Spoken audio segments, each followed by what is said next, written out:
प्रस्तुत पाठ मथुरा कला शैली पर आधारित है। मथुरा में लगभग तीसरी शताब्दी ईसा पूर्व से 12वीं शताब्दी ईस्वी तक अर्थात 1500 वर्ष तक शिल्पियों ने मथुरा कला की साधना की थी, जिसके कारण भारतीय मूर्ति कला के इतिहास में मथुरा का स्थान महत्वपूर्ण है।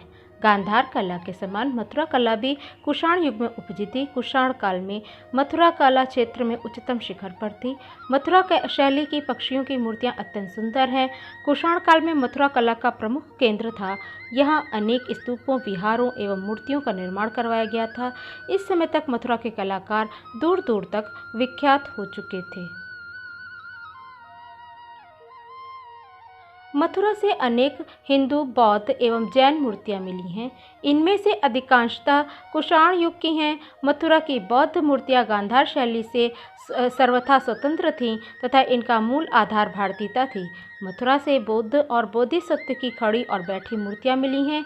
उनके व्यक्तित्व में चक्रवर्ती तथा योगी दोनों का ही आदर्श द्रष्टव्य होता है। बुद्ध मूर्तियों में कटरा से प्राप्त मूर्ति विशेष रूप से उल्लेखनीय है, जिसे चौकी पर उत्कीर्ण लेख में बोधिसत्व की संज्ञा दी गई है।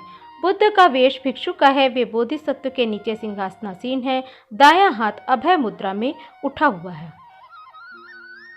बुद्ध की हथेली तथा तलवों पर धर्म चक्र तथा त्रिरत्न के चिन्ह बनाए गए हैं। बुद्ध के पार्श्व में वृत्ताकार प्रभामंडल प्रदर्शित किया गया है। अभय मुद्रा में आसीन बुद्ध की मूर्ति अन्य ओर से मिली है, जिसे बोधिसत्व की संज्ञा दी गई है। इस पर कनिष्क संवत 51 अर्थात 129 ईस्वी की तिथि अंकित है। बुद्ध के अलावा मैत्रेय, अवलोकितेश्वर आदि की मूर्तियां भी मथुरा से मिली हैं। मैत्रेय भविष्य में अवतार लेने वाले बुद्ध बताए गए हैं।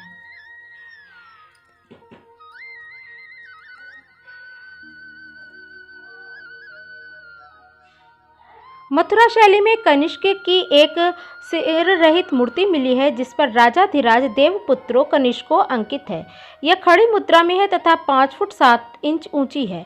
राजा घुटने तक कोट पहने हैं। उसके पैरों में भारी जूते, दायां हाथ गदा पर टिका है तथा वह बाएं हाथ से तलवार की मुठिया पकड़े हुए है। कला की दृष्टि से प्रतिमा उच्च कोटि की है, जिसमें मूर्तिकार को सम्राट की पाषाण मूर्ति बनाने में सफलता प्राप्त हुई है। इस मूर्ति पर यूनानी प्रभाव दृष्टव्य होता है।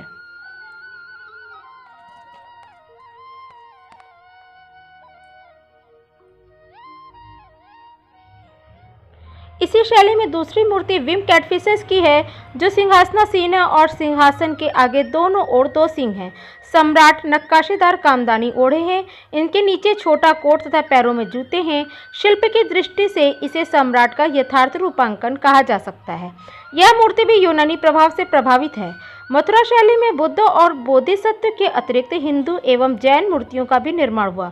हिंदू देवों में विष्णु, सूर्य, शिव, कुबेर, नाग, यक्ष की पाषाण प्रतिमाएं हैं, जो अत्यंत सजीव एवं कलात्मक हैं। मथुरा तथा उसके सीमावर्ती क्षेत्रों से अब तक 40 से भी अधिक विष्णु मूर्तियां प्राप्त हो चुकी हैं। ये चतुर्मुखी हैं। इनके 3 हाथ में शंख, चक्र, गदा और चौथा हाथ अभय मुद्रा में है। इनकी बनावट बोधिसत्व तथा मैत्रेय की मूर्ति जैसी है।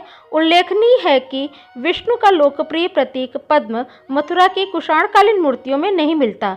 मथुरा शैली में शिवलिंग भी मिले हैं। अर्धनारीश्वर की मूर्ति प्रथम बार इस काल में मथुरा में ही बनी थी। शिव की विविध रूपों की कलात्मक दृष्टि से अन्य मूर्तियां भी हैं। मथुरा कला में सूर्य प्रतिमाओं का भी निर्माण हुआ। ईरानी प्रभाव के कारण यह सर्वथा भिन्न है। सूर्य को मानव रूप में लंबी कोट, पतलून एवं बूट पहने हुए 4 घोड़ों के रथ पर सवार दिखाया गया है। सिर पर गोल टोपी, कंधों पर लहराते केश, नुकीली मूछें दिखाई गई हैं।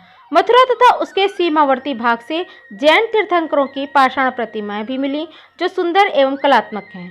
जैन मूर्तियां 2 प्रकार की हैं। खड़ी मूर्ति जो कायोत्सर्ग मुद्रा में है और बैठी मूर्ति जो पद्मासन मुद्रा में है। खड़ी मूर्ति निर्वस्त्र है। उसकी भुजा घुटनों के नीचे तक है। भौं के बीच में केशपुंज है। बैठी मूर्ति ध्यान मुद्रा में है। दृष्टि नासिका के अग्रभाग पर केंद्रित है। आसन के सामने धर्म चक्र तथा पार्श्व भाग में सिंह बने हैं। कुछ मूर्तियों के सिर के पीछे गोल अलंकृत प्रभामंडल है।